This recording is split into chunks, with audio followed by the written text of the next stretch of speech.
So I have a bit of a problem. I love cookbooks, so it comes as no surprise that over the years I have accumulated lots and lots of cookbooks. I love looking through them and getting inspired, but I often find myself reaching out for the same cookbooks and cooking the same recipes over and over again. But today this changes. Today we're letting fate decide which cookbook and which recipe I'll be cooking from, and I hope this inspires you to try a new recipe yourself. Okay, I may have a problem. There is more. Okay, these are the last ones.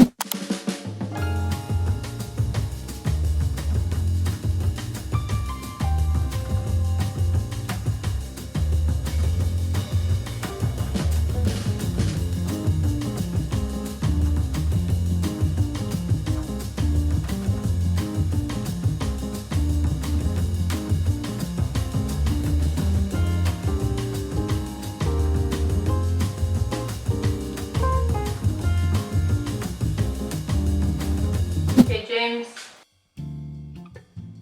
Okay, so you close your eyes and then you go like this, and then like there's obviously three, so let's do it 3 times, so each pile. So you close your eyes and you stop somewhere. Okay.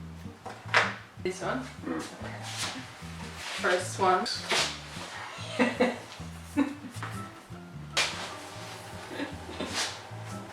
Vegetarian.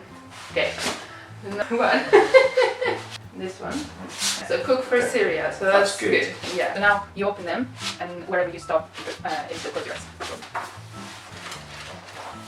Wow. Winter fattoush with sticky tamarind beef, roasted pears, cavolo nero, bitter leaves, and crispy bread. That sounds amazing. I've never choose it, so that's good. This is a bit of a rogue one. I shouldn't say that, but very weird. I'm like very 80s stuff. Papia à l'Hollandaise, so duck à la orange. I don't know. Shall we read to that? There's a broccoli mousse as well at the same page. The whole book. The whole book. Okay. Choose another one to see what it is, because. Vad efter den Yeah. grytan?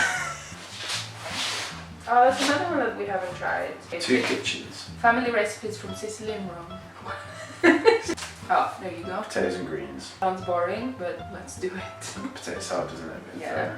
I mean, I feel like we need to make something extra with that. Maybe we could do the duck all'orange on the side. Baked aubergines. Oh, melanzane al forno. How good is it? We're starting with our baked aubergines, so I just washed them and dried them, and then I'm cutting them in half. I then used my knife to create a crisscross design.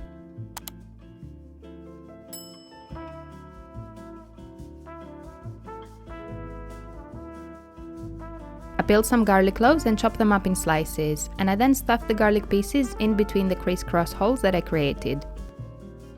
I put the aubergines in a baking pan and then realized this was way too small, so I switched to a bigger one. I arranged them all in the pan and then added lots of olive oil, as aubergine is like a sponge, so it needs lots and lots of oil to roast well.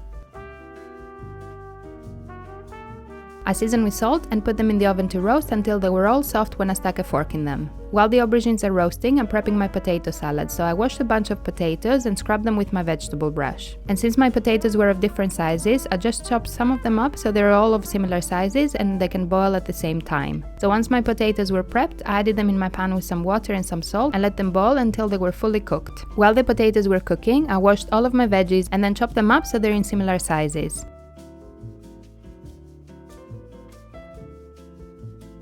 I then grabbed a big pan with some olive oil and then added a few garlic cloves and some chili flakes and let them infuse the olive oil. And then my potatoes were ready, so I drained them and chopped them up when they were a bit cooler. I then added all of my greens to the pan with the olive oil and garlic, mixed it around, and finally added my potatoes and gave it a final mix. I seasoned with salt and pepper and gave it another mix, and my potato and greens are ready.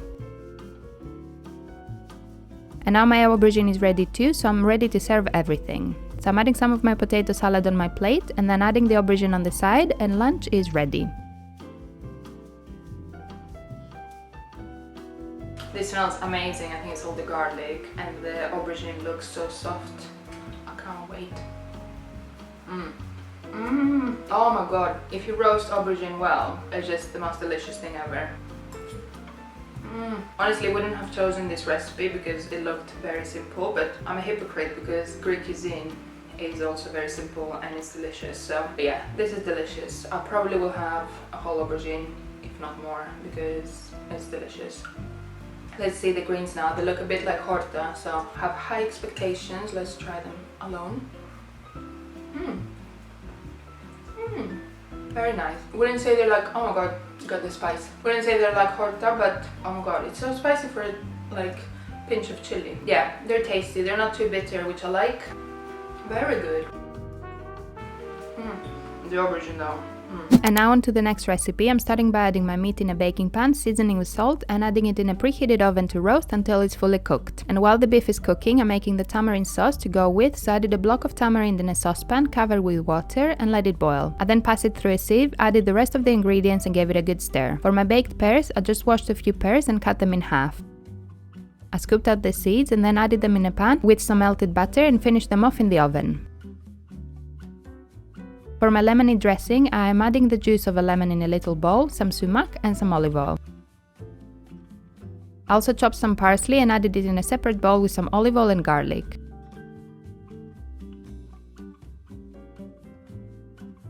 And for my greens, I'm using cavolo nero, so I just washed it and chopped it up before adding it some boiling water. I drained it, added some olive oil and mixed it well to coat the leaves. And I also chopped a bit of cucumber and radishes using my mandolin slicer.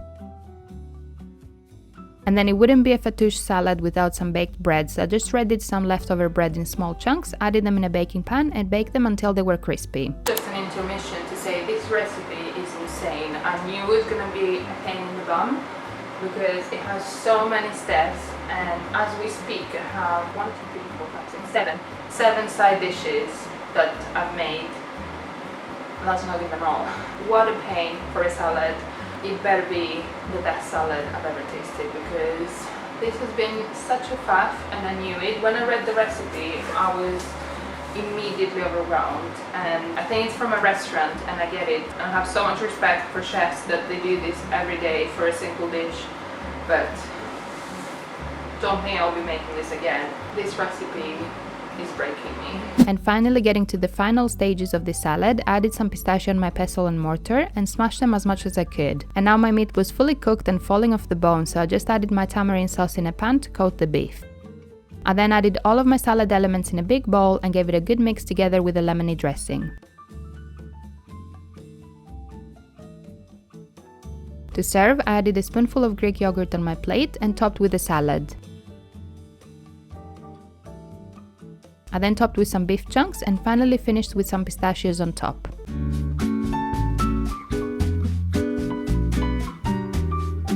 It's finally ready, I'm not gonna lie. It looks amazing. It smells so fresh, so let's have a bite. Try and have a bite of everything, but it's quite tricky, especially because I've left the beef in quite big chunks.